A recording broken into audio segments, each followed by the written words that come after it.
The March 19th, 2024 special meeting of the Everett Public Schools Board of Directors is hereby called to order. Director Mitchell is unable to attend with advanced prior notice, so I will be filling in for her today. Will the secretary please call the roll? President Mitchell, Vice President Herman, Present. Director Atkins, Present. Director Revelinsky, Director Mason. Any changes to the agenda since it was published? Yes. Madam Chair, at this time, there are no changes to the agenda. Perfect, thank you. And now at this time, I will be turning it over to Dr. Meisner.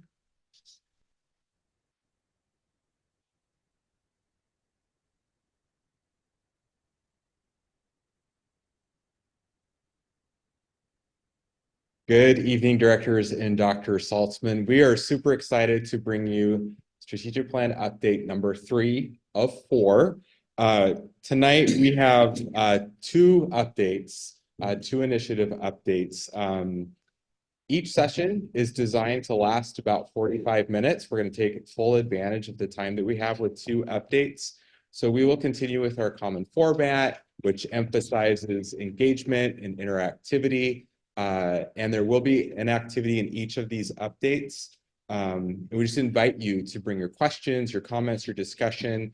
We have some really exciting components that you're going to get to interact with tonight. So I'm looking forward to that and engaging with you in those activities. So just a little bit about the 2 initiative updates that we have tonight. And first, I just heartfelt really want to say I and we are very proud of the work of all of our updates and tonight's as well. We have one update that's focused on equitable assessment and grading practices, and another initiative that is focused on community engagement and partnerships, particularly to support our most diverse and students and families who need more. These are bold endeavors. They're ambitious. They're long-term. They involve engagement, and our strategic plan become strategic when we recognize that the systems and practices and routines that we engage with on a daily basis need to change and shift in order for us to get different results. And Dr. Saltzman has pushed on us to make sure that we think about doing things differently in order to get new and better results for all of our students. And these 2 initiatives have roots that have started a while ago and will be continuing into the future. So one of the main themes that you'll hear tonight is about where have we been and where are we now and where are we going. We hope the board can hear that and make connections between previous updates, where we are at this moment and where we will be going. So first, just a little deeper with the equitable assessment and grading practices. This initiative reads to establish consistent grading and assessment practices across all schools to reflect student learning that indicates mastery. This initiative lives within our effective instructional practices theme, as you might guess. This is a teaching practice, an assessment practice to inform instruction. You'll hear about how important it is this initiative is with engagement, and you'll hear what we've been doing with that and our plans for that. You'll also hear how this initiative is connected to essential tools like our student information system. It would be very difficult to do this initiative without our tools complementing and enhancing those opportunities. So that is a big theme, what you will learn more about tonight. And there are also connections to professional learning that are large in scope and ongoing. This update will be provided by Dr. Woods and Dr. Matthews. All right, our second initiative focuses on our ongoing work, as I had mentioned a little bit before, to really strengthen critical family and community outreach and partnerships so that we're all working together for our common interest, which is to support student achievement and their engagement and their wellness. This initiative reads to develop and implement culturally responsive outreach programs where schools visit the community and embed cultural competence, equity, and accessibility within all community engagement practices. This initiative, as you might imagine, fits within our community engagement strategic theme. the main idea that I would invite you to be thinking about with this initiative, this you heard last year, or board members heard last year, and we'll catch up new board members this year, but listen for how many of the initial actions of this initiative are now becoming available across our system and becoming part of the operational routine. So that's a big theme in a celebration. We want to make sure that that's emphasized. You will also get some exposure tonight with this initiative update to innovation and how some new technological devices are going to be used to increase access to overcome language barriers so that we can have two-way engagement with families across our system. We're really excited about that. That update will be provided by Mr. Chris Fulford. All right, we have a common routine to help us engage. You're going to hear from the updates, the big idea, what's important, how are we engaging stakeholders, what are specific milestones in the timelines. This is the real nitty-gritty when you want to hear what's happening. Of course, we want to identify celebrations and examples of recent work, performance measures, next steps, and questions and discussions. So within that, we invite questions along the way. There will be an interactive activity as well. And then we always close with comments and discussions to hear from the board. We are super prepared. We're super excited. We invite your engagement and we really look forward to hearing your thinking and feedback. All right, that's our opening. At this time, I will invite Dr. Woods and Dr. Matthews to get us started.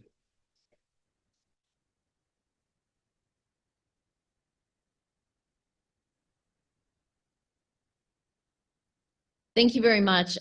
We really appreciate the opportunity to present. And as Dr. Meisner said, this initiative is to establish consistent grading and assessment practices across all schools and all grades to reflect student learning that indicate mastery of standards. It's embedded within the strategic theme of effective instructional practices. We've often thought of like instruction over here and assessment over here, and really, if they are not together, if they're not integrated, it's not effective instruction because we need to be able to base our instruction based on what we learn in assessments and go back and forth. So we are on track for completion. But what you're going to see in this presentation is that on track still means it's a multi-year plan. This is a big, audacious goal, and it's not going to happen overnight. We're excited about the work that we're doing now. So we're going to give you a brief overview of progress to date, and we're mostly going to focus on what we've done since our last board update. However, we still want to share the broader context and purpose of the initiative, and to get some understanding of what a large undertaking is, and what a large cultural shift it is. And also, there are new members of our board, and so not all of you are here at our last board updates. We want to make sure we're going backwards a little bit in time to make sure you know where we are. The initiative team has been working since the 22-23 school year last year and has studied best practices, the history of grading and assessment, and we reviewed our district policies and procedures around assessment and grading, as well as those of other districts. Last year, we developed statements of purpose, beliefs, and practices. And we did that after engaging lots of stakeholders across our system. We engaged teachers, administrators, counselors, teachers of all different grade levels to say, what is the purpose of assessment? What is the purpose of grading? What do we believe about assessment and grading? And what are the best practices that support those beliefs? And so I just have up here, and I'll just give you a minute to look them over. These are what we identified as the purpose of assessment and the purpose of grading. And you'll see some overlap, but there are also some separate things. We shared these with the board last year, and these statements are grounded in research and best practices. So I'm going to give you just a minute to read those.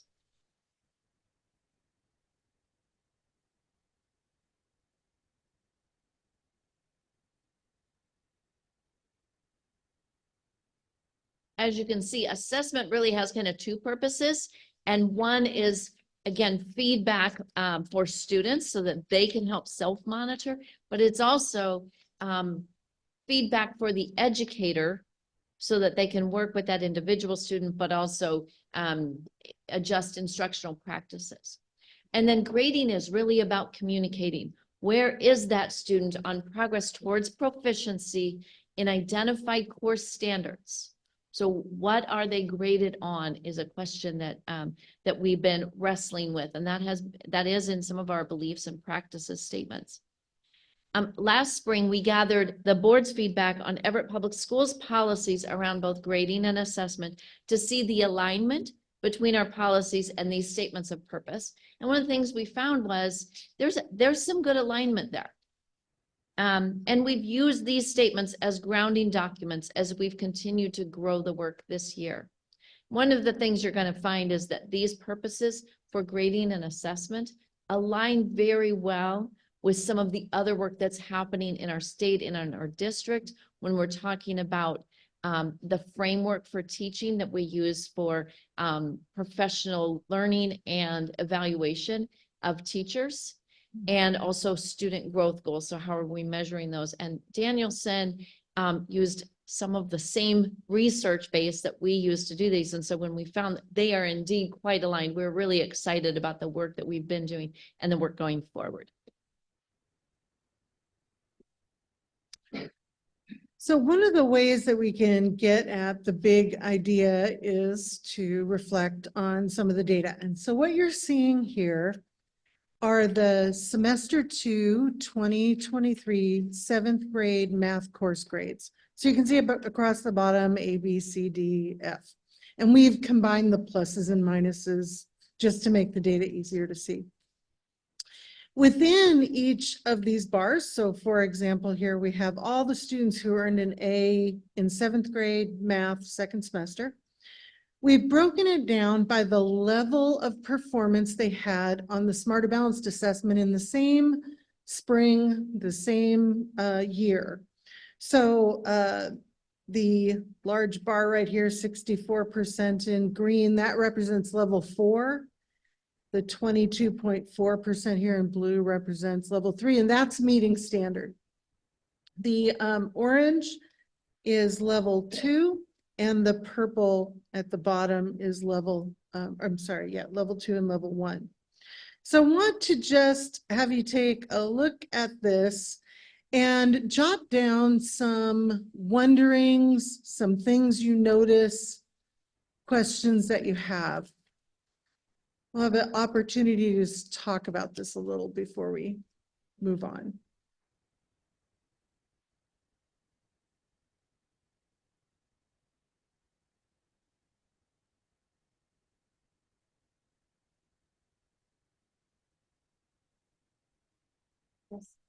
Could we get the figures to be a bit bigger? Or maybe another alternative might be to lower the blinds behind the screen. I'm just having a bit of a hard time seeing. Seeing the, can we, is this a PDF or is it a slide? Okay, do you want to get out of the presenting and then make they want the numbers bigger.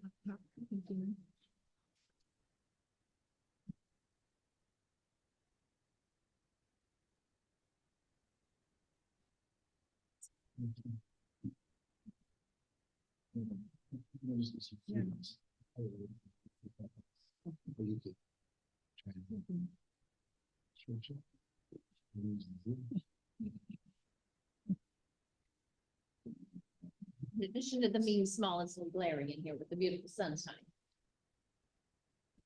Thanks.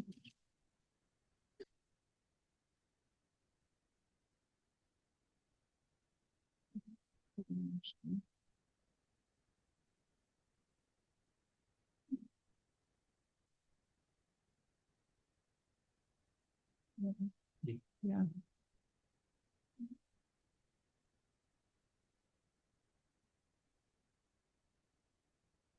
I think Dr. Matthews, Director Atkins has the PowerPoint also on Okay. the laptop, if that helps. I'll just finish this.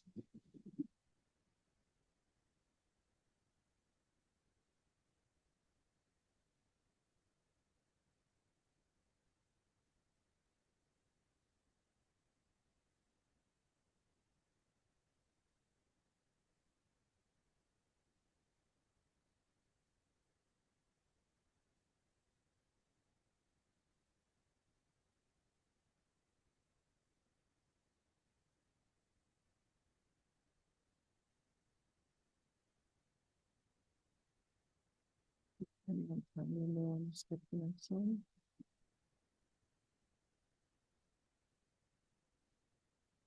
All right. So maybe share some noticings or wonderings that you have about what you're seeing.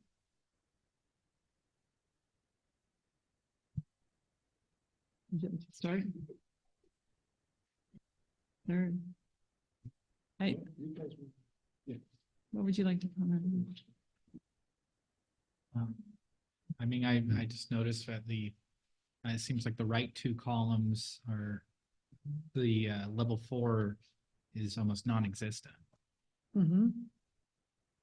Yeah, for the students who are in the D or F range, there's 0.7% of students in the D range that were in level 4 and none who were in the F range.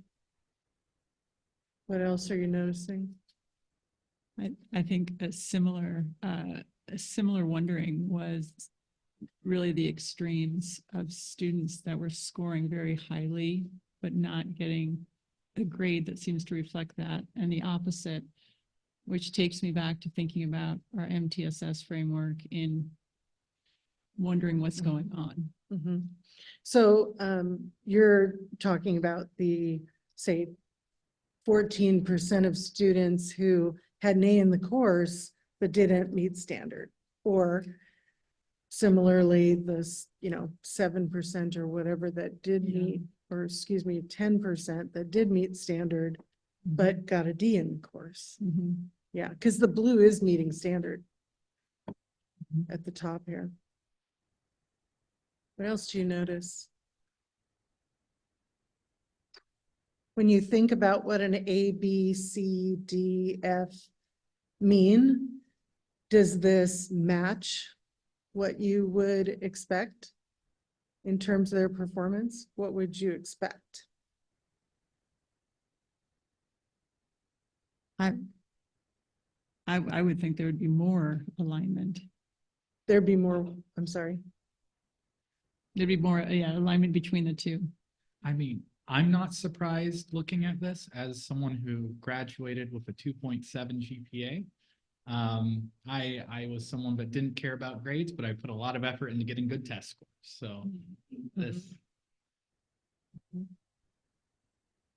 So if we think about the purpose of grading as communicating students' mastery of the standards of the course, does this align with what you would expect? For example, in our B range here, we have only 54% of students meeting standard on the assessment. The trend matches, but overall, I would say there's still a lot of mismatch. Mhm. I mean, I think someone can do well in a course because they're a hard worker, but then not necessarily do well with the actual assessments.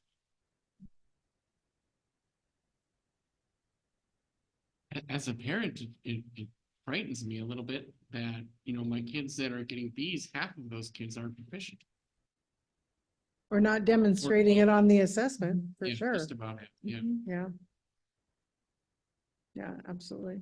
I imagine you're gonna teach us. Well, we're definitely going to talk about this. All right. Kathy, is there anything that you wanted to say about this? No, I think we. Okay. I'm gonna actually move forward 2 slides here. So this grading system has endured for a very, very long time. As a matter of fact, I did a little research. I know that's a shock to everyone. And it's been about 150 years in this country that we've used this A, B, C, D, and at one point it was an E system. And as a result, virtually everyone has some experience around it, some beliefs about what they think a C means, for example, or a or a B. So if we're going to change a system like that, that has been so enduring, it's going to take quite a bit of effort around helping people to understand the purpose of assessment and grading, the difference between the two, and understand the strategies you might use in a different way so that there isn't a misalignment between what happens in the classroom and how students are demonstrating their mastery, for example, on assessments. And so in order to move in that direction, engagement is very, very important because, again, everybody has experience, right? And that engagement starts really internally with the folks that are inside of our system and then kind of grows outward toward our students and our staff. So to that purpose, we have been engaged in a lot of work around the work that we do with our stakeholders. For example, communicating those beliefs, purpose, and practice statements that we shared with you, and sharing those with administrators and teachers in our newsletters, the communications to the principal. That information alone is an important first step. We've also added those to our Canvas pages, which is where our staff goes to get their class information and use it with their students. In addition, we have had a chance to work at the Everett Learns to provide some professional learning to teachers around equitable grading and assessment practices. Why do we grade the way in a different way? Why is that important? Because this is such a broad topic and it touches so many more of the initiatives. We've also engaged some of the initiative owners on our leadership team, and we have joined other initiative groups to make sure that there's a really strong understanding between the MTSS team, between the instructional strategies team, about grading and assessment and how they are aligned with the work of those teams. And so what that means is that, those groups are going out and incorporating that in elevating equitable practices webinars with our staff. They're incorporating those tenets, the student growth pilot for the teacher principal evaluation and the revision of the Danielson framework has incorporated all of those, as well as the new teacher professional learning. So new teachers are joining us with all of that strong strategies in assessment and grading. And then our most recent activity is really engaging different groups of stakeholders across the different district in an activity that asks them to analyze current practices and determine if they do align with our purpose, practice, and belief statements, and if they do align with the revision of the Danielson framework, so that we can begin to look at the parameters moving forward that we will have around our grading and assessment practices, and which ones will not be included. So as Dr. Wood said, we are on schedule, and it is a long path. I want to talk a little bit about the milestones and timeline that we have set for us. So first, collaborating with the other strategic plan initiative owners around the district's purpose, practice, and belief statements. This means regular meetings with those teams to integrate and coordinate our activities. And all of that really reduces also the impact on human and fiscal resources.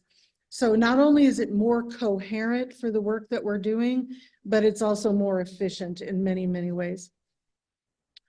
We have been working with the Learning Information Technology Services on the acquisition and implementation of our new student information system. So in alignment with the overall timeline around things like the teacher principal evaluation program, revision of our state standards in math and ELA and science, anticipated curriculum adoptions, we are integrating that with the timeline also around the implementation of the SIS, the grade book, the assessment modules. And that is really important because when you make a change like this that is so significant and requires different strategies, people have to have the tools to use to actually implement it. So, you know, if we don't have a standards aligned grade book, if we have just the simple old fashioned grade book, points earned on an assignment, they can't really make that jump to a different way of thinking about how we communicate with parents about whether or not they're meeting the standards of the course that they're taking. So that's an important piece in that. This spring, we're working on creating an internal communication plan. So we're collecting and sharing videos. As we said, posting the purpose, practices, and beliefs, incorporating our work into the professional learning that's happening already, and also inviting a larger team into our practices.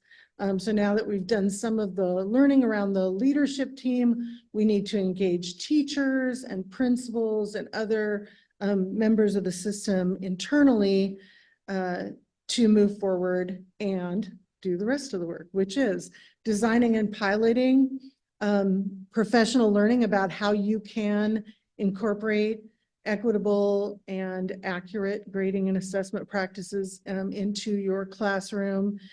Developing and implementing an external communication plan, because this is not just a big change for a teacher in a classroom, it's also a change for parents who have experienced grading, both of themselves as students, but also with their own students. So working around a family media campaign, parent university, other tools. District-wide professional learning will have to happen next year as we move toward full implementation in the 25-26 school year. And that's a very intentional timeline because it will overlap with the implementation of the SIS, the gradebook, the new assessment modules. So all of that training can happen, all that professional learning can happen while we're doing the professional learning around the new SIS. Thank you. Catherine gave us a real overview of kind of what the big, what it looks like, the timeline over the next couple of years. I want to kind of celebrate some of the recent work that we've done. One of the things that we did was we developed a presentation and presented last August at EPS Learns, Everett Public Schools Learns. This was summer professional learning that was open to all staff. And we had an interactive session with teachers and paraeducators on best practices around grading and assessment.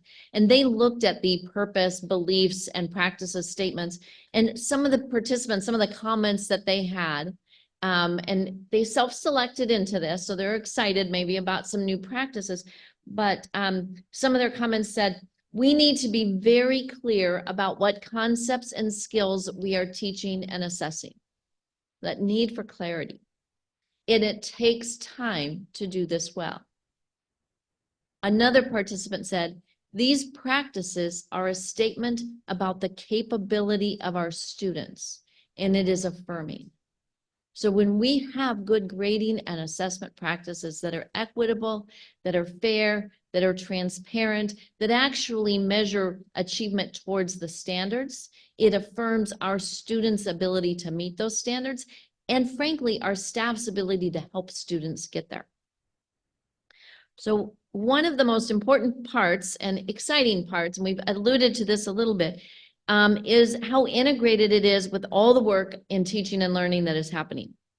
As our teachers and administrators are piloting revised student growth goals as part of the teacher evaluation process, the assessment practices they are using align with our purpose, belief, and practices statements as we developed.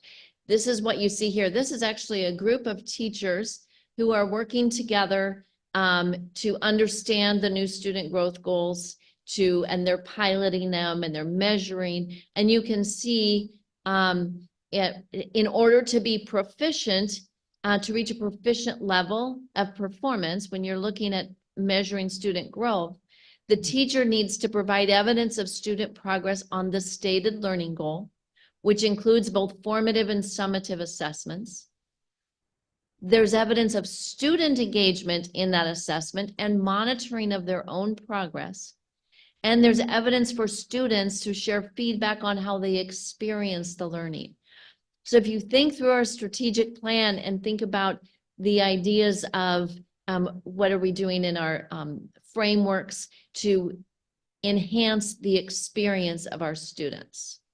We're looking at student engagement. So some of these really, you can see how they are tied with the other strategic initiatives, but it's also very closely tied with the frameworks for teaching, Danielson's revised frameworks, and the new student growth goals.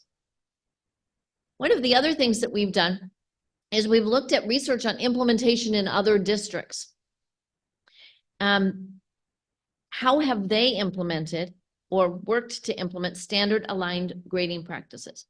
We have found some districts who had really good plans in place to shift practice and even had, and we have some screen clips here, of great videos and educational materials for staff, students, and families, right? And that's what we've been talking about, that internal communication plan and external communication plan.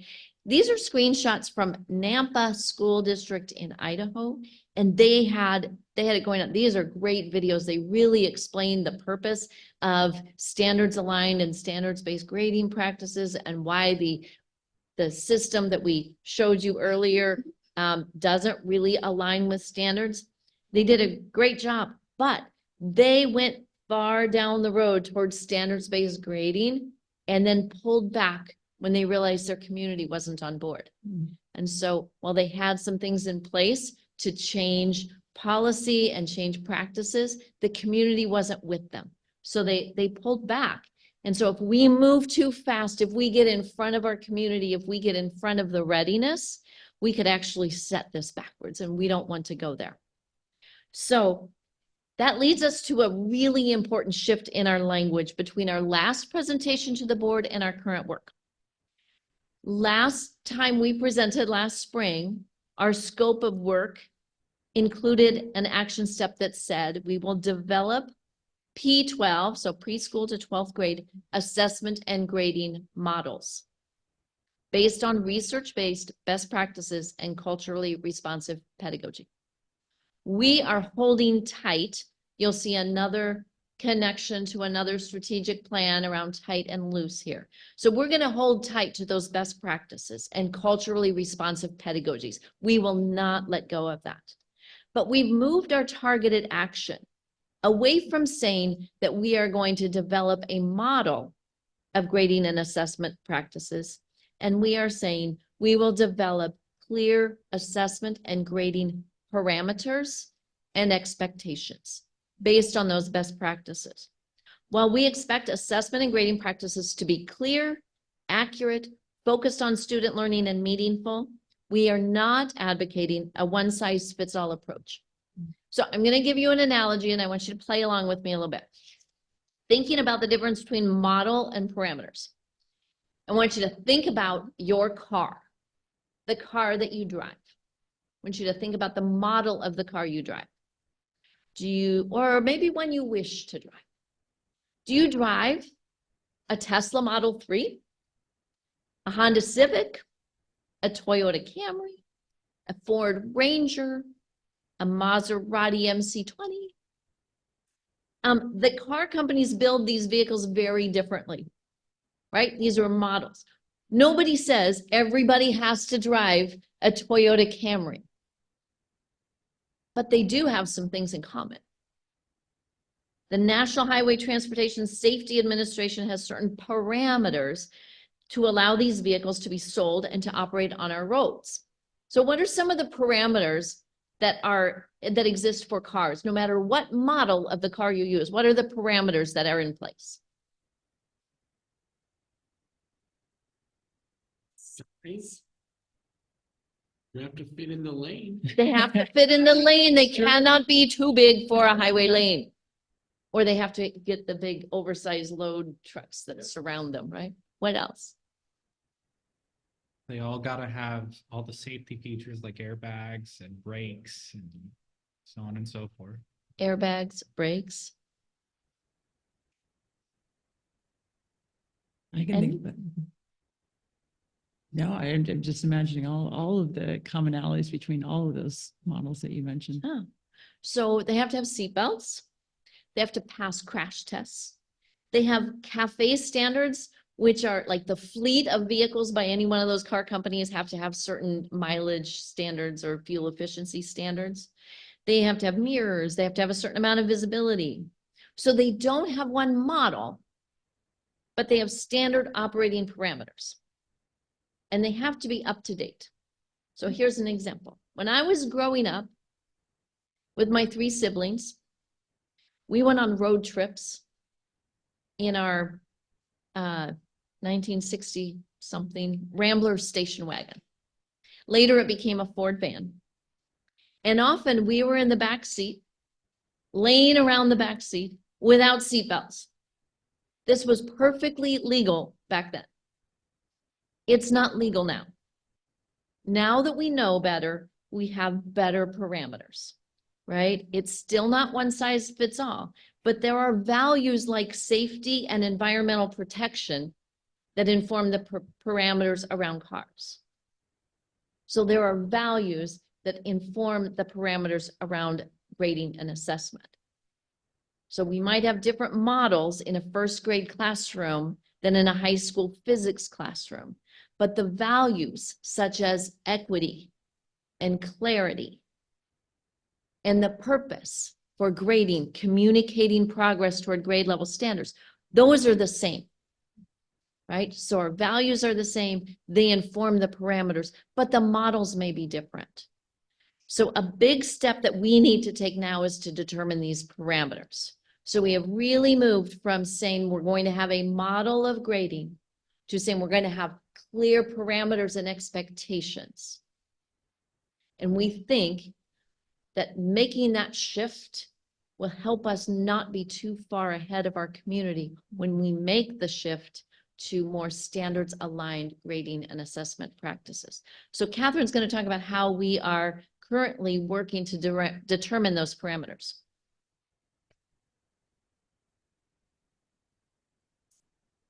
So one of the activities that we've been doing is meeting with different stakeholder groups across the district, instructional coaches, the academic team, the equity team, facilitators, counselors, principals. And we are asking them to identify the grading practices that currently exist, regardless of classroom or teacher. What are the things that they are seeing in the classroom that are incorporated into a final grade for a student?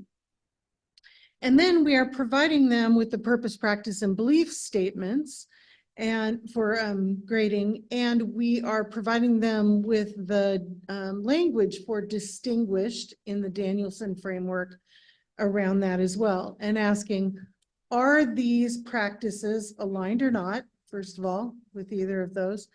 And then secondly, is it a practice we should disallow because it does not align with our with where we are going in this area? Should we require it? Should everyone have to incorporate this practice? Or should it be allowed, but at the option of the teacher in the classroom?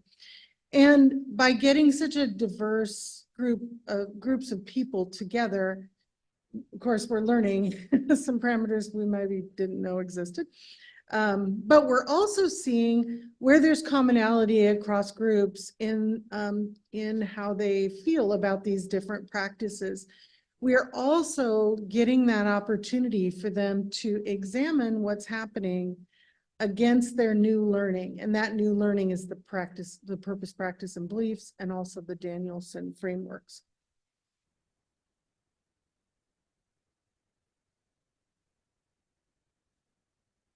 So one of the other pieces that we have done is really look at what are the key activities that are taking place now that overlap with this initiative.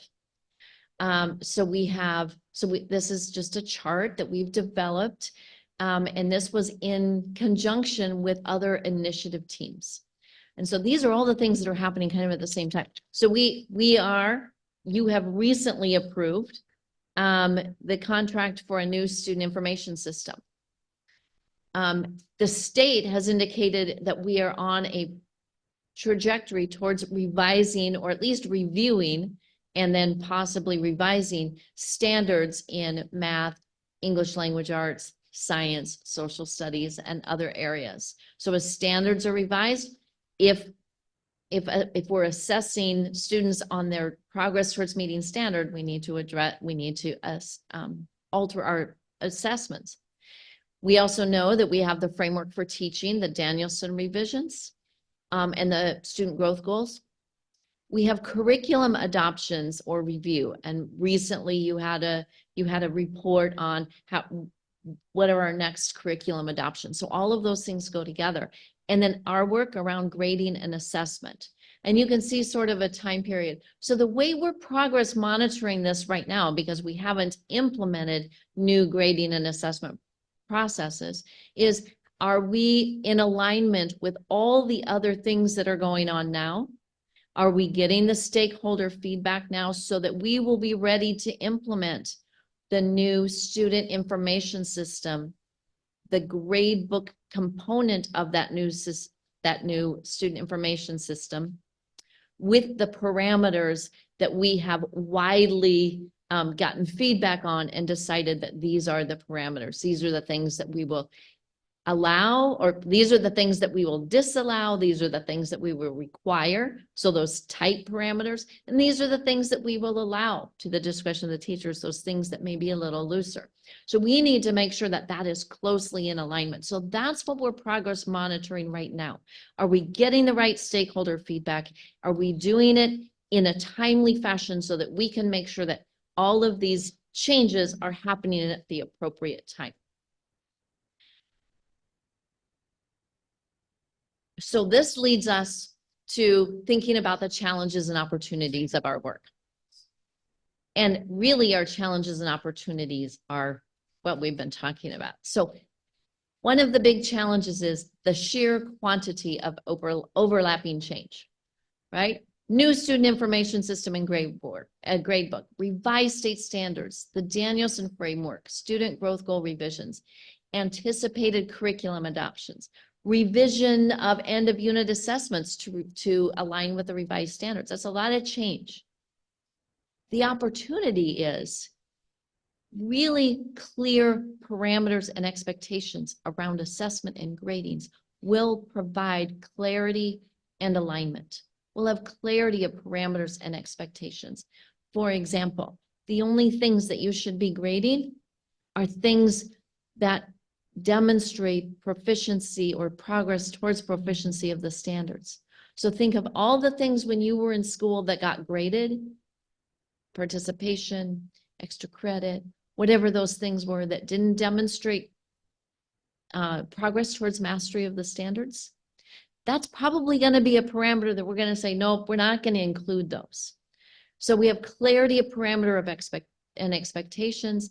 We implement a set of equitable practices, and then the assessment and grading practices are tools to align all this. So rather than this being another thing we need to do, these parameters and expectations, like here's how we assess and grade to better inform instruction and better communicate with our families, that's going to be tools for aligning with the new Danielson framework. It will be aligned with the student information system. So it will be tools to implement these things rather than an extra thing to do. So our next steps Oh, it's Kathy. I heard about some of these in our milestones. So our next steps are continuing to work with Learning Information Technology Services to design the new grading or the assessment and grading parts of the new student information system. Assembling a greater team of teachers and administrators to help inform those parameters that we are identifying, and then to begin to pilot those parameters prior to the professional learning phase and full implementation. And then implementing a greater internal communication system so that we are engaging our stakeholders, we're bringing them alongside, they have the opportunity for the learning that it takes to understand the strategies that will help them to implement the purpose, practice, and beliefs. All right, so we have a little activity for you. You are at the grocery store, maybe pumping your gas on your model of your car, wherever you are, and a constituent has some questions for you. And their questions are, why is establishing consistent standards-aligned grading and assessment practices important? And if it's so important, why can't we go faster? Why isn't it already done? So we'd love for you to think for yourselves for a couple minutes and then just have a conversation around those two pieces. How will you respond to your constituent as a board member? You can think and write and do all that for yourself first, and then we'll just like listen in on your conversation.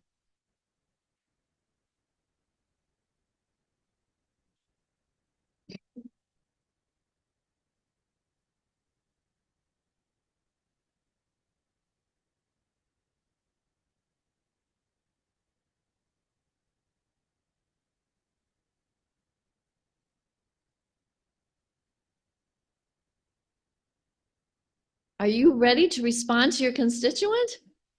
What would you say? Directors, who would like to go first?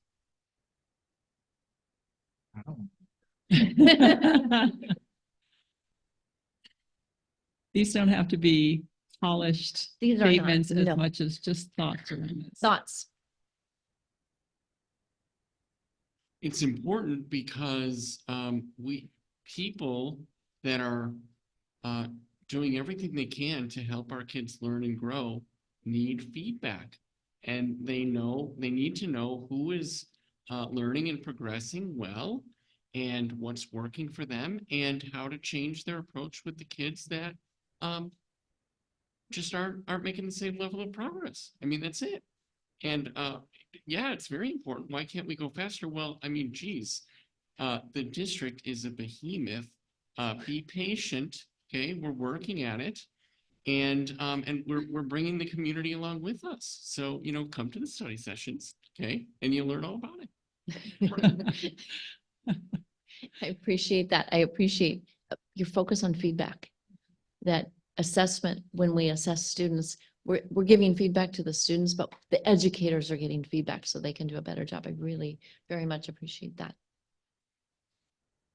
Yeah, I guess my elevator speech would just be talking about how moving towards standards aligned grading is just more equitable for our students and more, as mentioned, more equitable for our staff to be able to get that feedback. And just things take time. We can't expect government to just change in an instant something that is so ingrained into just our educational culture.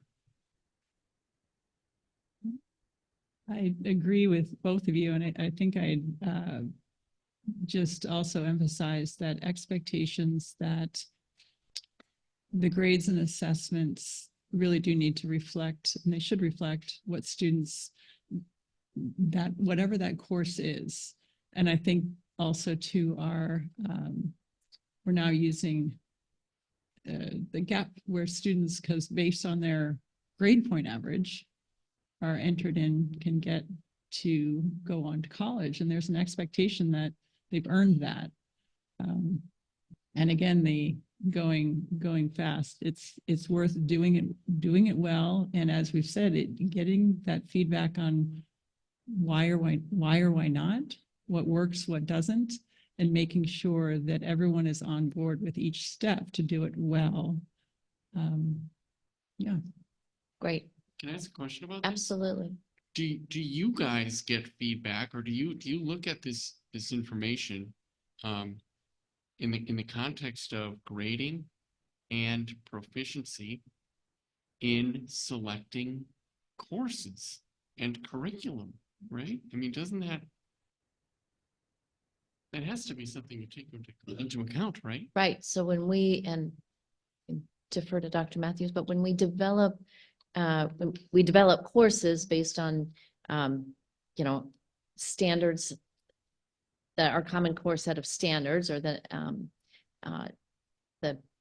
next generation science standards. So we have to have courses that move students along towards meeting those standards. So we develop courses, and then the assessments need to be developed to measure student progress along the way, so that we have those benchmarks. Are they making that progress? Feedback for the student, feedback for the educator.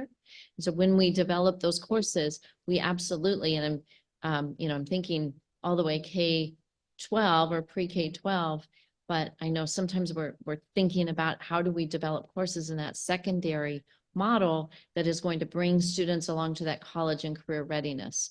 So we need to make sure that we know what those standards are that are going to bring them there, and we develop courses that are both highly relevant and of high interest to the students, and also going to build them to where they need to be in the future. And we need to assess and grade along the way so that that's meaningful. And I heard equity as an important value in doing that, so that no matter who the student is, or no matter who their teacher is, that grade is equitable across the board, and that it's meaningful. So when we have students that can be entered into college because they have a 3.0 GPA and they have met all the course requirements, the caters to get into that college, we need to know that student then is ready, right? We need to know that 3.0 GPA means they are indeed ready for that college. Or if they have met standard in the courses along the way in a CTE field, and they are going to go off to technical school to learn that skill at a higher level, that they are ready for that. And absolutely, we use this information as we develop courses. You have more? Oh, just that, for each of our courses, we have end of unit assessments that are aligned to the standards, and also the instructional map. And so as we implement a new assessment program, and we have new standards, and we have an adoption, all those things are reviewed and updated to make sure that they continue to align, so that those end of unit assessments are really telling us the level of mastery that students have in terms of the standards of that unit of instruction, but then the grade overall in that content area. This is the time. If you have any other questions for clarification or curiosity. I have some slight feedback. Going back to slide 17. I just thought it was I guess the feedback that I have is it strikes me that students is listed as the final internal stakeholder group to engage, and just that feels wrong to me. It feels like we should be prioritizing engaging students, especially on something that is going to affect their futures as much as grading is. Thank you for that feedback. Director Revlinsky, Yes. any thoughts? No. Parting thoughts? Thank you. I want to say thank you. This is a heavy lift. This is a big topic, and it is something that I can imagine there are many perspectives of that you're hearing on what should or should not go into grading and what assessments really mean. I was thinking, so my question is, I was thinking back to Seattle Times had run a story, I think last month, and in the fall, another one as well, on grade inflation. it relates to this, and I think the standardization of it and the why behind how students are earning certain grades. Where does that fit in? Where does this come into your discussions? Director Herman, I believe that you were here when we last did our update, and I think one of the things we showed was a slide where there were two different students in the same class, and based on the weighting of the grade, they both had C pluses in the class, Mhm. right? But one of them had very high assessment scores, and maybe they didn't do their homework. And another student had low assessment scores, but high participation, and they did all their homework. And they both had C pluses. One of those students, what it did was it masked their high level of mastery, because they mastered the material, but they maybe didn't comply with all of the other things. The other student, that C plus perhaps masked their need for additional support. So in some cases, it's grade deflation, and in other cases, it's grade inflation. Both of them create inequities because this student might not have been challenged, might not have been encouraged to go into a higher level course, might not have been encouraged to go into college. And a C plus does not meet that B threshold to get into that guaranteed acceptance. Whereas this student might be left behind because they don't get the support that they need to get to standard because there was no understanding along the way. There wasn't that feedback along the way to say, hey, this kid is not learning what we intend for them to learn. And so how do we engage them? How do we provide some supports and interventions through that MTSS process? So yes, grade inflation happens as well as the other side of that. And that's what you see when you see those grades that we showed earlier, where especially like in that B and C range, what does that mean? Because almost half of those students getting Bs did not demonstrate meeting mastery on the assessment. Great, thank you. Thank you.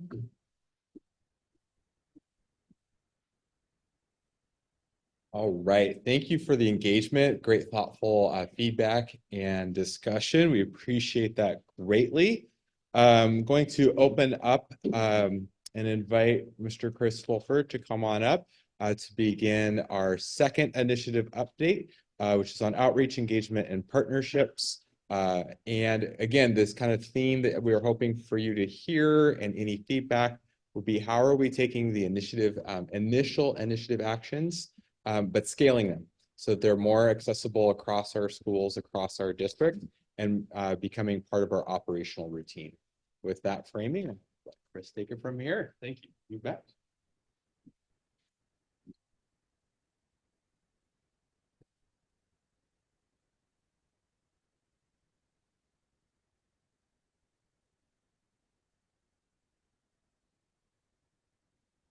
All right, good evening, Board of Directors and Dr. Saltzman. It's with great excitement that I get to share with you the strategic initiatives, these two strategic initiatives tonight, and really to share with you what we've been up to the last 24 months and what we've accomplished. I am Chris Fulford. I'm the strategic owner, along with my executive sponsor, Dr. Shelley Boaton. These initiatives, or the way it's stated here, is actually two separate initiatives that we launched last year, really focusing on community engagement, culturally responsiveness, equity, and accessibility. The objective focuses of these two initiatives is really around two-way authentic communication and developing an atmosphere of mutual respect and trust. So just to lay a little bit of groundwork and some context, in 2021, two strategic initiatives were launched that really focused on community engagement and laid the foundation for the two strategic initiatives that I became the sponsor of in 2022. In 2022, we really took that concept and design that was laid out with those two strategic initiatives and set forth with operationalizing or bringing those ideas to fruition and getting some things up and running. Some of the highlights from that work was the launch of the Family and Community Engagement Center. or Engagement Council, I'm sorry, and the Family Resource Center. Along with these two items, we look to expand and operationalize some of the work. When we moved into 2023, we took those initial initiatives. We have spent this year focusing on the operationalizing of the work, but also looking at how are we expanding these programs to provide more access for our families and to engage them. So as an overview, that first year, you can see here that there is words like hopes to launch a family resource center, create opportunities for parents and community members to provide feedback on how to increase engagement and address unique needs, stronger communication and access to increase early registration for incoming kindergartners. So these are some of the key pieces that were laid and had words like hope in it. And so it's really exciting to see this foundation laid as we launched into year 2, and we were able to deliver on these hopes. We launched our first Family Resource Center, where families can come in and receive support from knowledgeable staff to really engage with them and help them engage in school by providing some basic needs to these families. The two strategic initiatives that we launched in 2022 really focused on culturally responsive outreach programs and embedding that cultural competence with equity and accessibility for our families. You can see we've launched several programs here, the Dual Language Advisory Board, as we have that program now up and running at Emerson Elementary. That board provides lots of meaningful feedback on how families enroll. What does the access to that program look like? How do they access it as families in the community that are not centrally located around Emerson? We have our Front Door program, which really looks at and focuses on the practices in our special education program and providing meaningful feedback for families or from families to the school district so we can make strategic changes for them. We also looked at the implementation and the launch of our dental bus program. And this year we launched it at our Title I schools, and we looked at how we could expand this to more schools throughout the system. And we also launched and implemented our parenting classes, focusing on how can parents work with their children to build confidence in school and systems and structures for students to be successful in school and partnerships between school and parents. So this year, we have taken all of these things and we have looked at that expansion piece, like we talked about before. How do we increase the two-way communication? So taking our FEAC, which initially their charge was to look at what is the mission and vision of the FEAC? How are we growing this community, this partnership with families? How are we owning the work as a committee? And how are we providing meaningful feedback to the school district?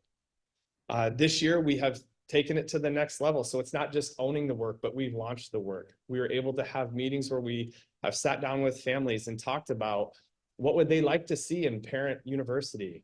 What's information that they would like to discuss when we are doing the regional Let's Connect meetings. So we're ensuring that we're hearing their voice on what do they want to learn or what do they want to discuss and how do they want to impact the learning of their children. We've also looked at expanding our natural leader program, ensuring that it's in 100% of our schools, and not just that that natural leader program is in the schools, but it's actually thriving in the schools. And by thriving, it's not just running one event, but having these parents engaged in all activities in the school and getting an opportunity to have their voice at the table. As we look at how are we embedding the cultural competence and equity and accessibility within our community engagement events, we looked at how do we expand programs that we're offering. We now offer a free dental program in all of our schools, K-12. So we have dental services that actually go to the school. Students do not leave the building, and they're able to receive dental care through a dental check and sealants placed on children's teeth. And then if there is a need for a referral, they receive a referral, but also are given a place if they don't have a dental provider where they can go and get the immediate dental care that they need. And then we've also looked at what are additional community partners that we can engage with to continue to support our students and their learning. All right, so when we look at some of the milestones and timelines, you can see that initially we launched the North End Family Resource Center. This year we have also launched our South End Family Resource Center. We're very excited. That is down at Silver Lake Elementary. We're currently running both of these family resource centers as hubs. So as families are identified within the school and reach out to the building point person, which is somebody who's in the building that's working with families who may have identified that they're in they have some level of need. And through a referral process, we can connect them to our Family Resource Center. Our Family Resource Center will set up an appointment with them, and we use the 2 locations, so it's close in proximity to where they are located. And the family will meet there at the Resource Center. We can provide basic needs, so we have food and other items there at the Family Resource Center that we can hand out, clothing and things like that. And then we really focus on who are the community partners that we can connect them with to help them navigate a complicated system of housing and other sustainable resources for families. Again, we looked at expanding that Natural Leader program and really focusing on the multicultural bridge between students, families, communities, and schools. And we're excited to see that program continuing to grow in each and every one of our schools. The third piece that we've focused in on and our milestone is the implementation of our dental program. We've talked a little bit about this being in every school. It's exciting to see students leaving class and going either down to a designated classroom, getting a dental check and able to leave with a toothbrush and some toothpaste and a little more knowledge on how they can care for their teeth, or going out to the dental bus and receiving the same care that they would as if they went into a dental clinic and then provided those sealants on those teeth. Again, the more we can address these needs and take care of basic needs for these students, the more they can attend to school. And when this is just a quick trip out of the classroom, we eliminate an absence when they're going over to a dental provider. And the last piece here, or not the last piece, number 4 here, providing a variety of parenting classes aimed at increasing our child bonding, self-sufficiency, and school engagement. These are evidence-based classes that we provide for families. And these classes, like Cooking Matters, we work with the families on what does it mean to prepare a healthy and nutritious meal? How does that impact your students' learning? How to engage your kids in this process so they know some self-care and start to develop skills as they grow older. And we also have launched new partnerships with Modest Family Farms. So this is, or Modest Family Solutions. This is a organization that provides culturally relevant foods for families. It's a free food pickup or distribution. We have a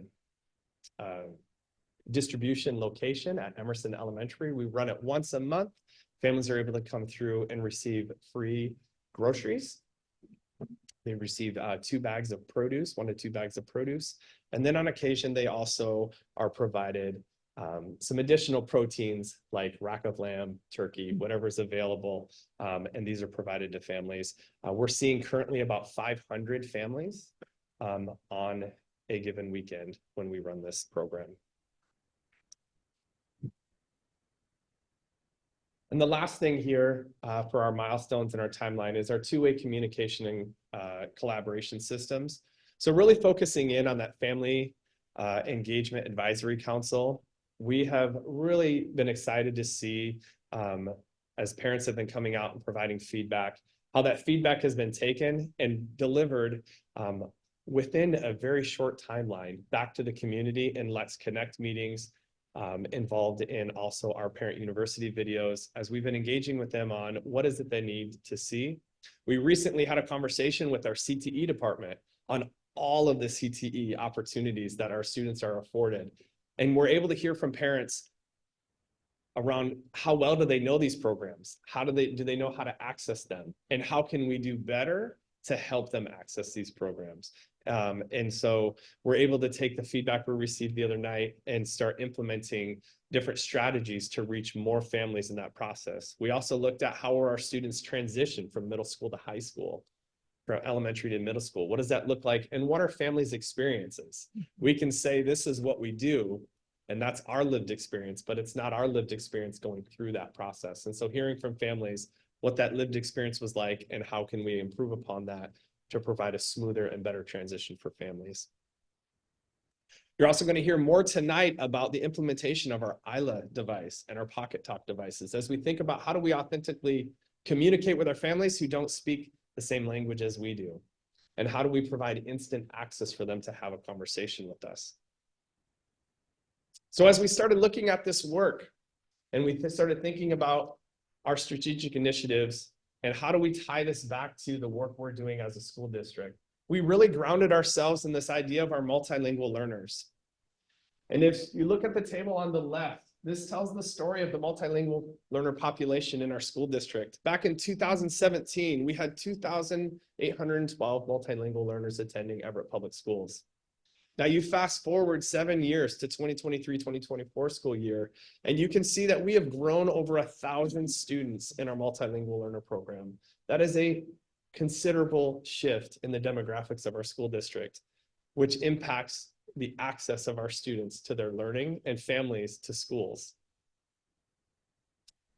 On the table on the right, you can see this is our multilingual learner testing. So this is the statewide test that takes place. In 2017 and 18, we were taking what's called the ELPA 21 test, which assessed our students progressing in their English proficiency or have they met standard or met proficiency. So the blue line on the left is looking at they're progressing. So, and it's important to remember it takes 6 years for multilingual learners to reach proficiency, typically. So it's not just a 1 year and they've got it, but over 6 years of continuing to develop that English language. Our hope is that they are on track towards proficiency. The orange represents students who have met proficiency within that timeline. So that was the ELPA 21 test. In 2019 to 2021, we know those are the COVID years. And when that happened, these are students that really struggled to access their education through the platforms that were provided. When you think about our multilingual learners, it's really important to remember that they need a lot of additional supports, and a lot of those are visual, hands-on activities, things like that that can help trigger the connection between language, their home language and the English language. And so we had this span where the test wasn't given, so we don't have data from those 2 years, but we do know how it impacted them. And then in 21-22, the state of Washington launched a new testing platform, the WIDA test. And what we knew about the WIDA test is it is a far more rigorous test. We needed to raise the standards for these students because we know that they were capable of more than what we were assessing on the previous assessment. So we did see a decline coming out of COVID, but also with the more rigorous test. But you see us rebound in 22-23 school year. We have our assessment results from last year. We rebounded and our students were really doing fairly well. And I know 12.5% doesn't look super appealing or maybe great, but I think in context with looking at the state, you can see that we are not only keeping pace with the state, we are accelerating our learning of our students faster than the rate of the state. So in this table, if you look at the left side, you can see the state in 21-22 under the ELPA assessment or the transition to WIDA. Students progressing at 30.9%. In the Everett Public Schools, our students were progressing at 36.6%. And then you see this huge jump from 22-23 school year, where we go up to 47.8, increasing that gap between us and the state even further. In the proficiency, you can see as a state, it's 5.5% of students at proficiency. In the Everett Public Schools, it was 11.9% of our students at proficiency. In 22-23, 5.9, and then Everett Public Schools, again, increasing to 12.5. So we are excited about this data, but going back to the statement that's been said so many times in the boardroom, that we're pleased but not satisfied. And so we started looking at how can we, using these two strategic initiatives, impact our multilingual learner data? How can we engage community in order to help our students better engage their learning? And so we've launched into a couple different opportunities for our families. And one of them is the idea of our ILA device. So this is a new device that's come out within the last few years. Several neighboring school districts have been piloting this or trying it out in different avenues. And we are excited that we have purchased one of these items, and we are starting to engage with this and look at how is this, or how can we use this device to better engage our families. We have tested this now in a couple different environments. One of the most exciting was we had our dual language advisory board, which if you haven't attended that meeting, the entire meeting is held in Spanish, which is the host language of our dual language program. And so all of the parents that attend the meeting, as well as our facilitator, conduct the meeting in Spanish. I am not a native Spanish speaker. And actually speak very limited Spanish, and have been able to use this device to participate in the meeting and have the entire meeting translated to me in English. It's a pretty fascinating device, and we've been able to see how this can work in both directions. The way this device works is there is a host side and there is a guest side. This device provides the guest with the opportunity to pick their home language. When they select their home language, it then will bring them to a second screen, which allows them to pick the dialect. And this is important because not all Spanish is the same Spanish. And depending on where you are from, certain words hold different meanings. And so as they go through this, they're able to select their dialect so that the accuracy of the translation is there, so that the conversation holds more meaning. And it doesn't become frustrating for families when they can't convey the message that they're trying to convey. This has been very fascinating as we've been testing it out, and it affords a lot of opportunities for our families. One of the coolest things that we are excited about is that we are going to be able to use this at graduation. Because of the features that are offered on this device, families can connect into what's called broadcast mode. And when they select this mode, we are able to take what's being said through a microphone. The ILA device will translate the message, and from their own personal device, they will be able to have the message translated for them. So when we think about our high school graduation and how many families are attending high school graduation and are unable to understand what is being said to them about their children and their future and what their accomplishments were, we are now going to be able to have that in their home language during the ceremony. So some of the key features that it has is it has not only the feature where you can speak on one side and the guest can speak on the other, but there's the broadcast mode. The other exciting thing about the broadcast mode is it broadcasts anywhere in the world. So if I were watching a family member's graduation ceremony and I was able to scan the QR code, if it appeared on the screen, it would be translated live to my phone, regardless of where I'm at in the country. When we were working with the company on this, they were on the East Coast demonstrating this. I was here sitting in my office in Washington, and as they were speaking, it was coming through on my device in my office. It's pretty fascinating.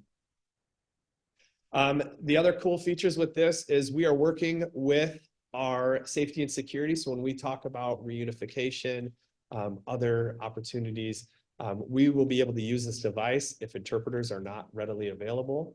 This also has the opportunity for us to get a live ASL translator on the screen. And so the person will be able to sign to a live translator who will then communicate the message to the host on the other side of the screen, so that in an instant we can communicate with all families. The other device that we're piloting, and you guys have got an opportunity to test tonight, is the Pocket Talk device. This device is being utilized in many of our schools currently, out on the playground, out in the parking lot. This device allows the same opportunity for families to have a two-way communication without having to bring them back into the building and get a translator on the phone. It allows people to stand face to face and have a conversation. With all of those numbers, you see that large increase of our multilingual learners here in the school in Everett Public Schools. That a lot of those students are newcomers. So students that are brand new to the country.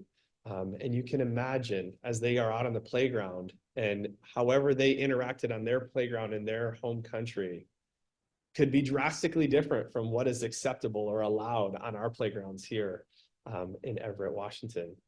And so this device has allowed our recess teachers to communicate with students and have them have their voice in the conversation instead of just being told what to do, an opportunity to explain back what's been going on or what is going on and help each other better understand. And we're seeing that live in our schools today. With this device, administrators are able to speak with a parent in the parking lot about drop-off or pickup issues. It translates up to 85 language currently, and they're continually adding more. It's been well received by both families and students, and it's also been able to be utilized within the classroom to get students going on an activity if they don't have the language skills yet to go ahead and get started.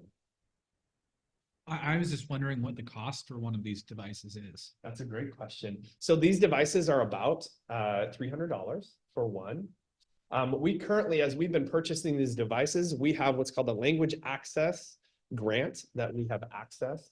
And the whole goal behind this grant is providing that language access for all of our families and finding meaningful ways to do that. So we have a language access coordinator, and we have been redoing lots and lots of research this year and figuring out what is the most cost-efficient way for us.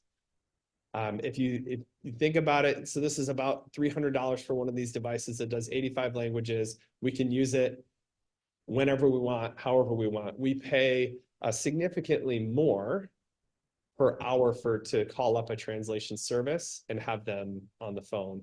And it also affords us the ability to do it anywhere. These come with a 3-year cell service plan. So for 3 years, we have unlimited cell use with these, which allows us to not be tethered to the building.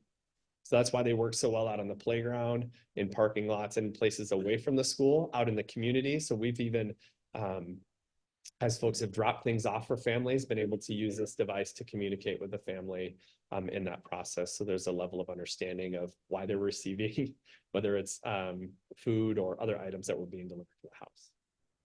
Yeah.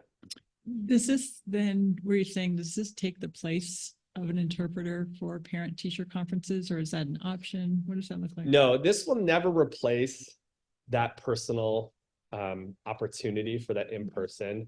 And what you'll experience tonight is it is fairly accurate. It is not 100% accurate. And so that live interpretation is still needed sometimes.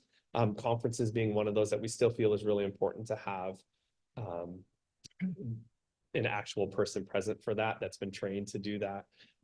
But what it does do is provide that instant access, which is really where we're seeing we are lacking. We do a great job as a school district providing interpreters at meaningful meetings, IEP meetings, conferences. The challenge is that impromptu conversation. And then what that looks like when you're then hauling a family into the office to get somebody on a phone, as opposed to being able to stand there and have a conversation with them. All right, so we have a little activity. We're gonna do a couple different things here. So I have a folder for each of you. We're gonna come to you. We'll give you one of the devices.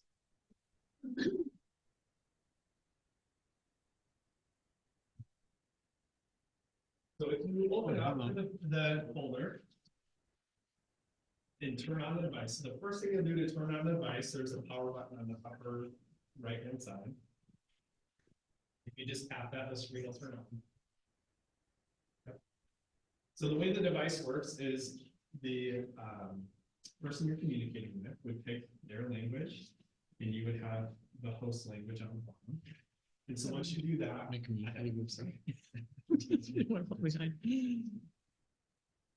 So, if I hit the center arrow, if the center arrow will point at who is going to, it'll highlight who's going to be the speaker and who you're speaking to. So if I just touched the arrow, it changed it to Spanish. And so if I held the button down with the glowy lights on the bottom, it said, hola, como está? Hello, how are you? It would translate back to the person audibly, and it shows the message in written text. So if they need to be able to hear it, that's both. Yeah. And you would be able to communicate back and forth. Do you want me to try? Good afternoon.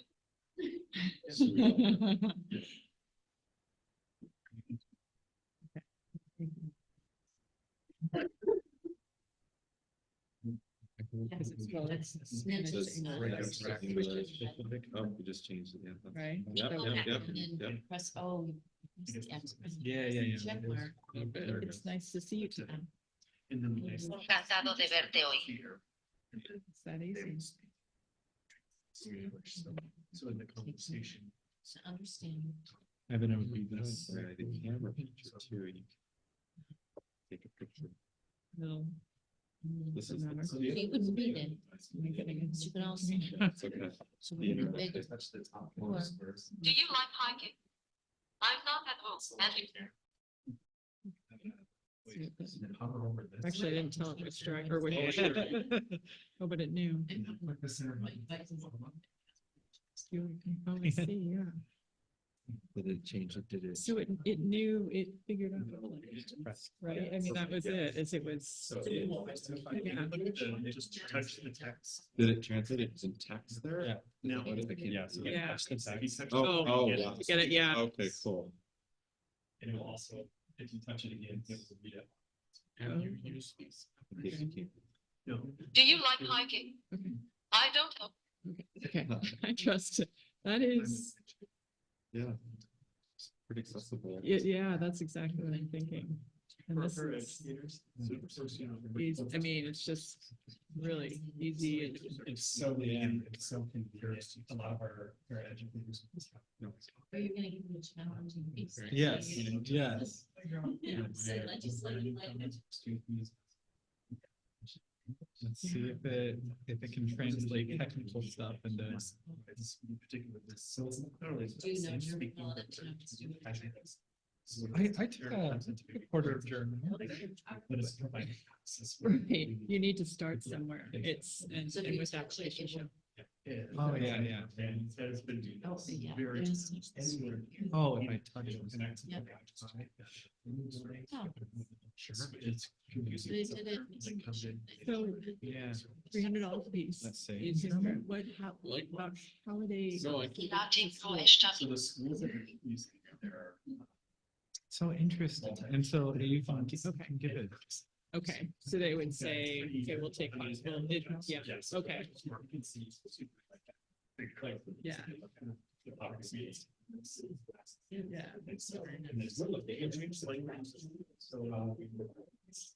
Yeah. Yeah. Yeah. We just had a. Sorry, I find this very fascinating. Then we're. Right, even just to get started, yeah. It's in case you needed it, you could always. So if someone comes to you, you can't tell what. There you go. Speaking, they can just say something. like it. Really. Okay, now I gotta sit down. and wait for it. Student.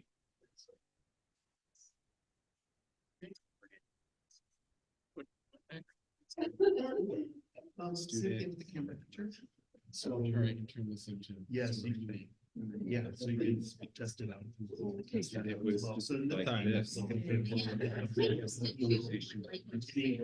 From the district. Yeah. Because this would be amazing to have it as a shoot. Yeah. Shifting it, I like that. Okay, okay, we can run with that. Well, they have it in Hawaii. So. And it's like, we're ready for you. You know what I mean? It's not, it's not a big deal. Right. How many do we have? Well, it just I makes- mean, How many do we have? This is what we- Yeah, I think, I think it's so. You know, simple things. Right. I know we have one of them. See, that's- The teacher was using their. But- Because Sorry, it's- giving- I don't it's remember the different. length. Do whatever. Yeah. Well, because something that a friend of mine in high school, his mother was a Vietnamese refugee, and he constantly was having to translate government documents, like how to file their taxes, and he was. I had to go French. Yeah. Yeah, I went to. That's a match. Yeah, so. It's great. It was a good time. Yeah. My high school. Yeah. All right, so you'll see in the folder, one of the cool things on the Pocket Talk device is that once you have translated something, if you need that document for something else, you can actually send it to an email. The email actually is there, we have currently going our language access coordinator. And then we can print those off and you can have those documents. So that small device has lots of cool features. The next thing, so if you flip to the very back of the folder, and if you have a smart device, there's a QR code on the back of that orange folder.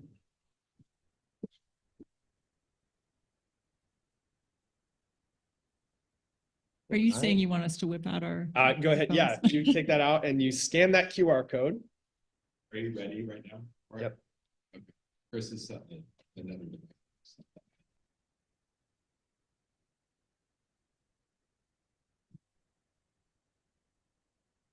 I'll be able to tell once you're in.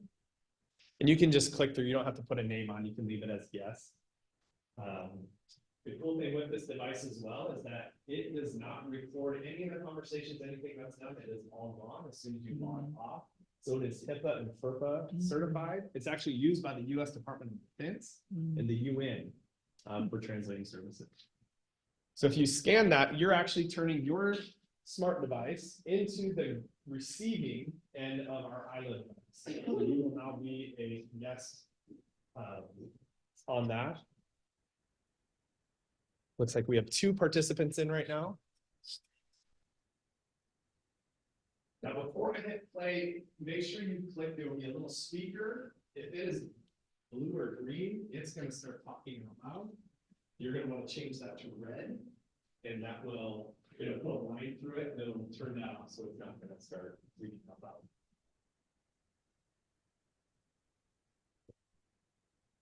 Is everybody on?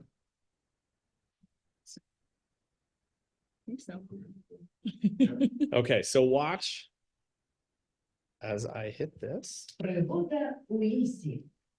Ви полюбляєте Oh, hold on. ходити у похід? Я зовсім ні. Sorry, hold on. We're going to start that again.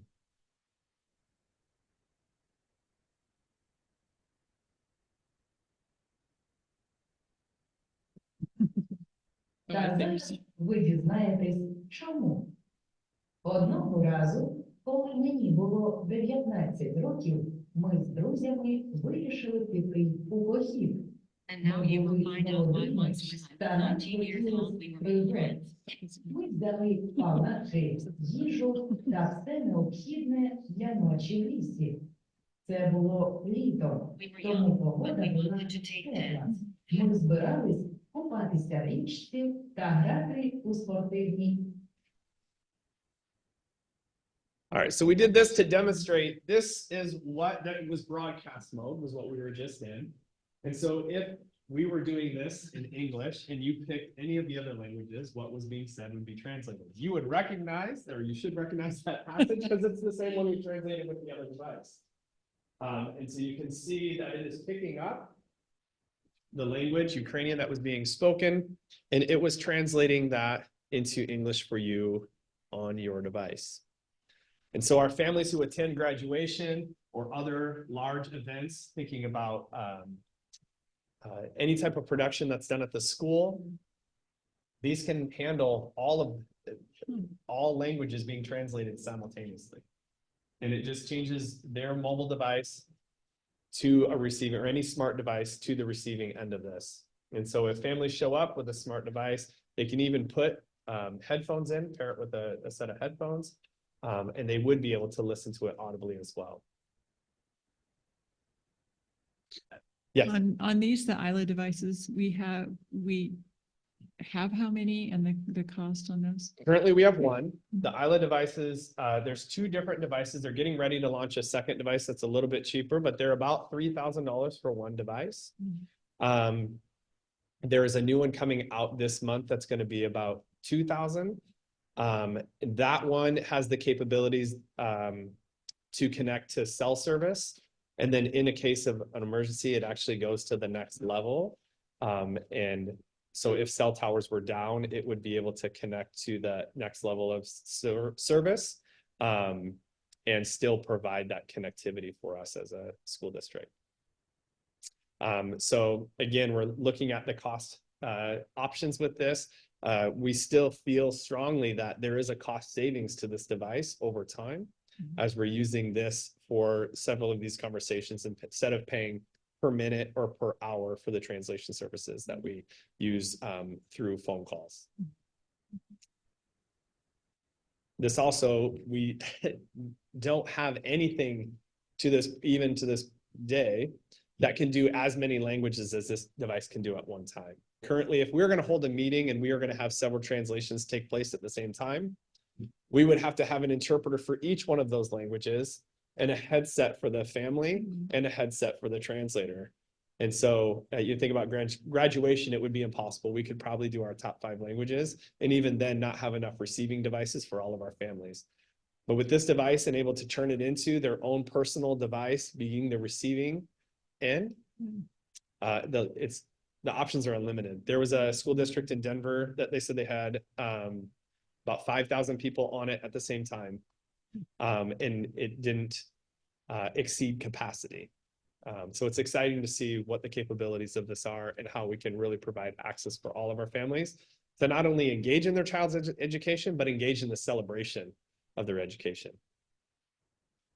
Yeah, do you have any questions, any more questions? I'll be very curious, the rollout and the learning that goes along with this. And I appreciate how the other family engagement aspects of it are forming those relationships for that authentic feedback. When is this working? When is it not working? What do we need to pivot on? Yeah. But this is pretty amazing. Yeah, thank you.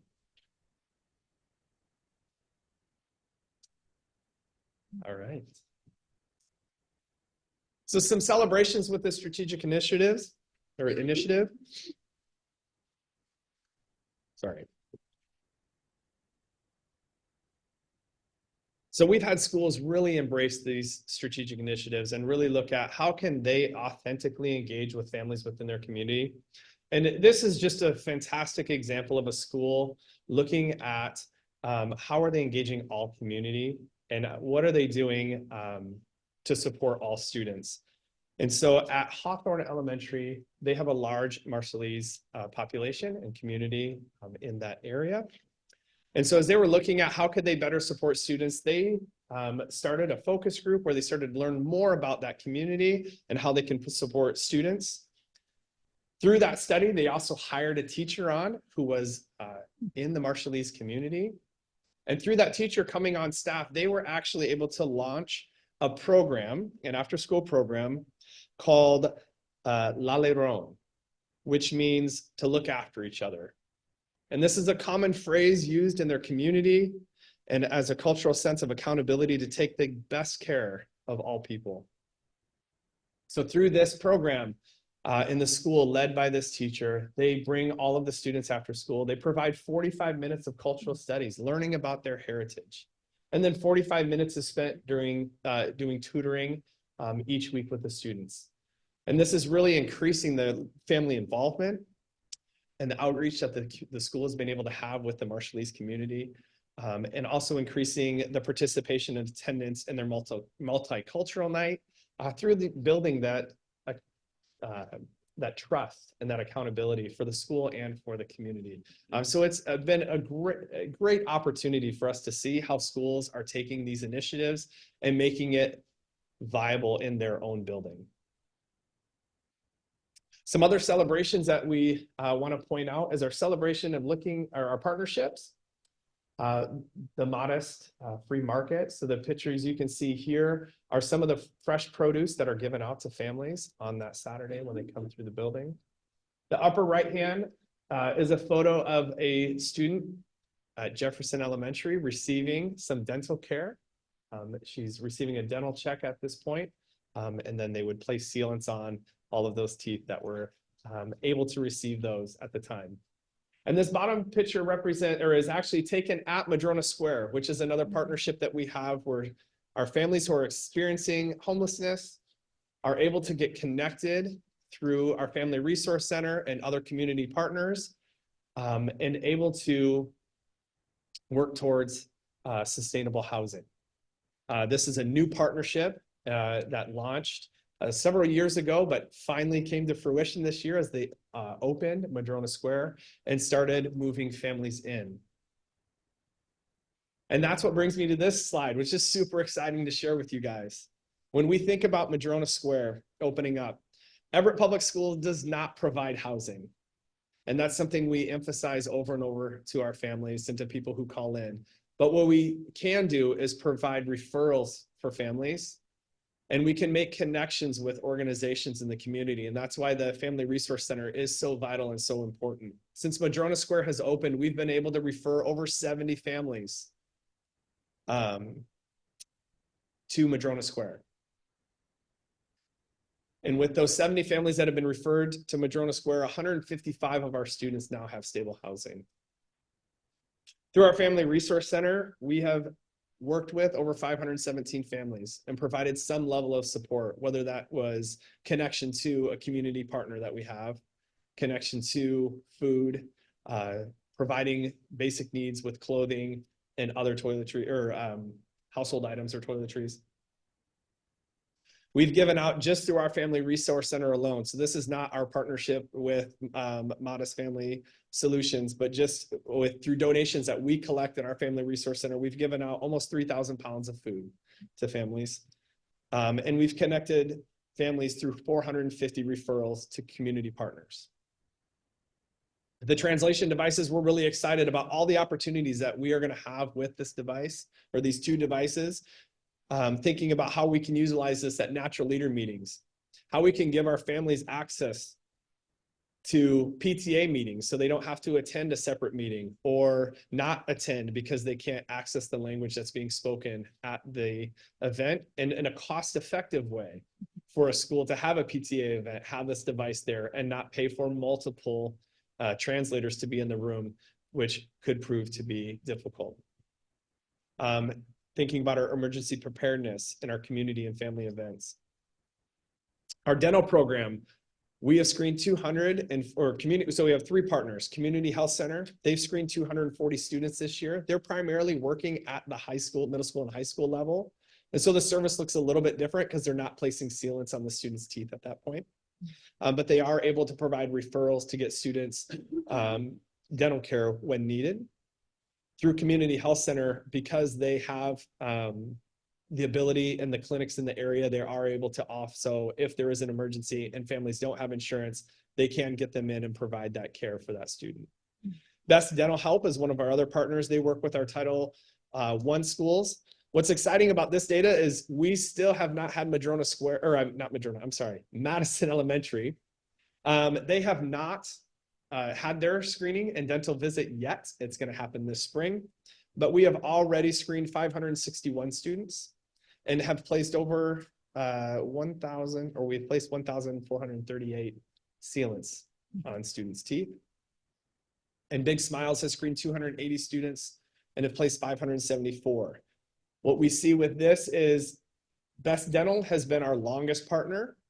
And we have seen every year that number increase, the number of students, as they see that it is a trusted provider that no family is getting called out or singled out for dental hygiene or dental care, but these students are receiving positive care. And we're excited to see how Big Smiles and Community Health Center is able to build on that same momentum as they come back year after year and provide this service for families. Our parenting classes and our community support. So the Modest Family Market, since we have launched that program this year, we have given out over 4,000 bags of fresh produce to families. We provided 2 Guiding Good Choices classes this year. They were 5-week courses, and we've had 30 parents graduate from that program. Helping Families Thrive, we've had 30 parents complete that course. We had 500 shoes and 1,000 pair of socks given to students last year who were in need. On February 28th, just this last month, we had another 500 pairs of socks and 500 shoes show up. We have already given out 128 of those in less than a month to students in need. In our Improving School Attendance Collaborative, we have 19 active Everett Public Schools students. So this is a collaborative that's working to improve school attendance for students who are experiencing homelessness. And so it's a wraparound services that's provided to the family to help break down barriers to school attendance. In our FEAC, we've had 4 meetings for the 23-24 school year, and we're excited to continue to develop that program, onboard more parents as we continue and look to launch this committee next year. So the challenges and opportunities for this work. So funding continues to be a challenge. A lot of this work we're doing through grants and community partners. So finding volunteers, finding funding will always be a challenge with this work. But it's something that we're excited to continue to work on. The recruitment and maintaining of families involved with these programs, that's a challenge. A lot of times what we're seeing is the same families are on all of the committees. And so how do we diversify and get more families to onboard and be a part of these committees through building that trust with our family and community and seeing that it is a meaningful partnership and that they can thoughtfully engage with us and impact how we as a system are working with their children. We also have an opportunity for centralized system of coordinating family and community engagement. So continuing to think about how do we have a hub of information or folks that are working together to think about how are we coordinating all of the events and different things that are happening for our students and community. And then our next step is, so again, to continue to build the capacity of that Family and Community Engagement Council. We want to grow this committee. We want to add numbers to this committee and really think about how are we providing an authentic opportunity for two-way communication and then offering leadership opportunities for these families as community members. Our next steps are also to continue to build our parenting programs. We want to continue to build this.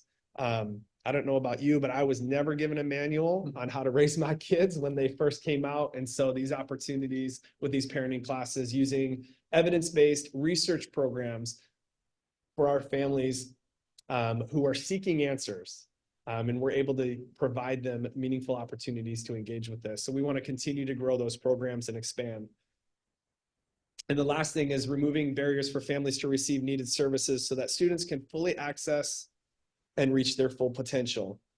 So although we look at all of these different components and we think about the next steps and we look at, well, where's the data? How are we seeing this impact student learning? And there's no direct correlation that we can take and say that we have this many more students passing because of the programs we're doing. We do know that research says as families are more engaged, when students' basic needs are taken care of, they can better engage in their learning and their attendance also improves as well. And so we're excited about the opportunities that we are providing for families and the ways that our families are engaging back with us. All right, do you guys have any questions for clarification, reflection, or observations? Pause for a minute. Or maybe just a few seconds. Yeah, the research is very clear. Parent engagement supports student learning, student sense of belonging in the school, and all of those positive outcomes. And I think the challenge is how do you do that? How do you encourage that involvement in a productive way? Mm-hmm. Especially when there are language barriers. So I think this is very meaningful work, and it directly impacts what our mission is. Thoughts or questions? No? Terrific presentation. Yeah, I think as most, this is really central to what I think is important for our schools. Dr. Seltz, any thoughts? before No, we close? I just want to thank staff. I just want to publicly say to the board, the work that we're doing with grading is monumental, right? It's a game changer. The team that's been working on it means everybody, led by the team. Takes a lot of work, a lot of collaboration, but we're being innovative. It's going to take time, but we're heading that right path. And again, it is monumental. With the last slides that you saw tonight, parent involvement is the key to keeping kids in school and improving attendance. And something we have to work on in our entire country of students getting back to school every day. So we're on the right path. We do so much for our kids in our community because it's needed, but we have to do these things to get kids in school. When kids are in school, they are learning. That is the correlation right there. So really appreciate the work tonight. Board, I hope you got a lot out of this workshop tonight. It was really beneficial. So thank you. Fantastic. Okay, well, with that, this concludes the business scheduled to come before the Board of Directors this evening. This meeting is adjourned. Thank you.